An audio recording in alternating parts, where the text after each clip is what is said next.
Next up is Mark McKinley with an all-new Snapshot. Welcome to Snapshot, where we take a local look at the government stories that you may have missed.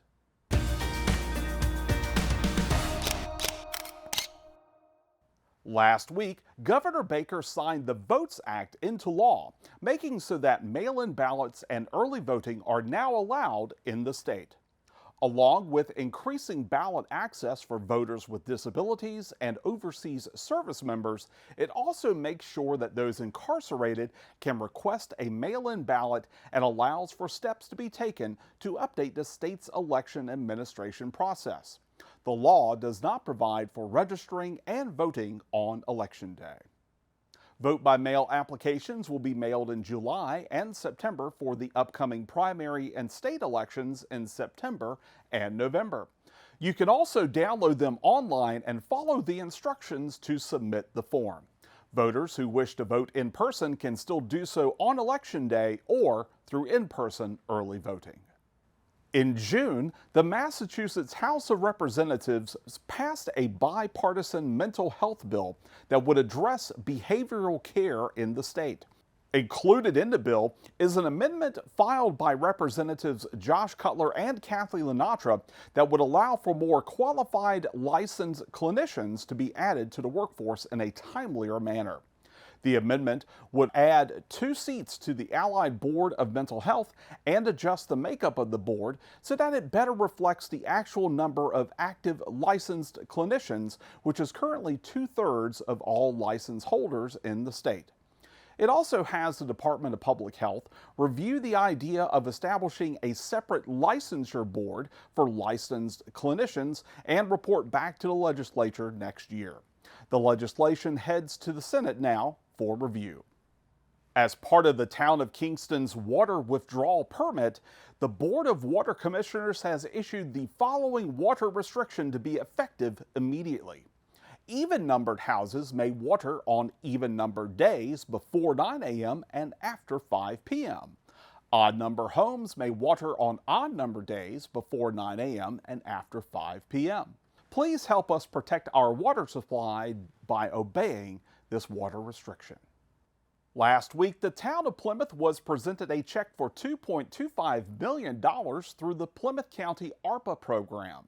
Established to facilitate recovery from the pandemic and its economic impacts, one of the uses of ARPA funds will be to repair wastewater treatment facilities and wastewater pipes. Certainly, something like wastewater is not the most exciting, right? But it's an extremely important part of our lives, of course. So the foresight of the town of Plymouth, the airport committee, the leadership at the select board level to pursue these funds through Plymouth County for this project was a no-brainer for us from the commissioners to support. Specifically, these funds will be used to upgrade the airport's wastewater facilities to current standards, planning for future growth for the town and area. The existing plant was built in the year 2000, and it serves all the buildings on the airport. Due to changes in the DEP regulations, we're in need of upgrading the system so as to stay in compliance with our DEP permit. This particular grant will enable us to not only put in emergency power, since we currently don't have that. So in a case of a power outage, the treatment plant goes dormant, and that can cause permit violations. So this should address that particular issue and allow us to stay in compliance going into the future. It also will hopefully allow us to tie in some of the local businesses and houses that are located along South Meadow Road and would be part of the town's overall goal of connecting all of the town ultimately with a sewer system rather than just Title V systems. So it would bring the current treatment plant up to current code, which we certainly think is very important from a safety standpoint and from an environmental standpoint. Crediting the work of town hall staff and the airport manager, Plymouth Town Manager Derek Brindisi spoke about the need for this project.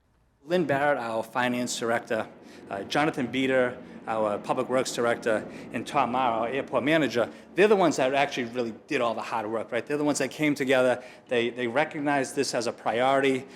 They recognized that this was a need. And most importantly, they recognized that if we are able to take advantage of these ARPA funds, it'll help mitigate rising taxes to our residents. It'll help mitigate the wastewater sewer rates to those ratepayers. So again, kudos to them for the work that they put into this, recognizing this and taking advantage of this funding opportunity. With design plans for the upgrade already completed, the project will be going out to bid in July, with work to begin this fall and expected to be completed in the fall of 2023. You can watch the press conference in its entirety along with the latest episode of This Week in Plymouth, where Town Manager Derek Brindisi talks about the project on PacTV's website at www.pactv.org/Plymouth and on the Plymouth Government Channel, Comcast 15 and Verizon 47. The purpose of the Massachusetts Commission on the Status of Women is to promote equality and opportunities for all women and girls in the Bay State. Each year, state legislators work with the Commission to identify and recognize women from their districts whose work and contributions enrich their communities. This year, nominees from our local delegation were celebrated at the ceremony on June 22nd. Nominated by Representative Matt Muratori, Peg Page of Plymouth was recognized for her work and dedication to the Plymouth Center for the Arts and helping the town to create a permanent home for arts and culture in the town's former library. Duxbury resident Megan Driscoll Greenstein was nominated by Representative Josh Cutler for using her business talents to help shape public policy and efforts for pay equality and wage transparency in the Commonwealth. State Senator Susan Moran nominated Sarah Cloud of Pembroke for her role as Director of Social Work at Beth Israel Deaconess Hospital, Plymouth, and the impact she has had by creating and implementing services that recognize the needs of those who are struggling in our communities. Janet Wade, a resident of Kingston, was nominated by Representative Kathy Lenatra for her work in improving the health of her community and keeping residents informed on health topics of interest to them through her PacTV show, Healthy Kingston.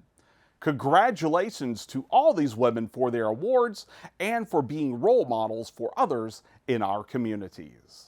Thanks for watching this edition of Snapshot. I'm Mark McKinley, and we will see you next time.